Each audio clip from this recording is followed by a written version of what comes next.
আসসালামু আলাইকুম ও রহমতুল্লাহি ওয়া বারাকাতুহ। সম্মানিত দিনী ভাই ও বোনেরা, আশা করছি আপনারা সকলেই ভালো আছেন। আলহামদুলিল্লাহ, আমিও আপনাদের দোয়ায় অনেক ভালো আছি। সম্মানিত দিনী ভাই ও বোনেরা, আজ আমি আপনাদেরকে ছোট্ট একটি দোয়া শেখাবো ইনশাআল্লাহ। যে দোয়াটি শিখলে আপনারা জাহান্নামের আগুন হইতে পরিত্রাণ পাইবেন। তাই চলুন আর দেরি না করে ভিডিওটি শুরু করা যাক।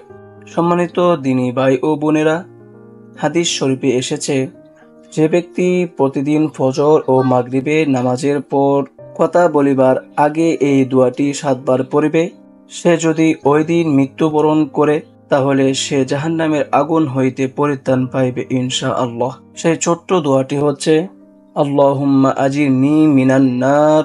আবারও বলছি, আল্লাহুম্মা আজিরনি মিনান নার, যার অর্থ হচ্ছে, হে আল্লাহ, আমাকে জাহান্নামের আগুন হইতে মুক্তি দাও।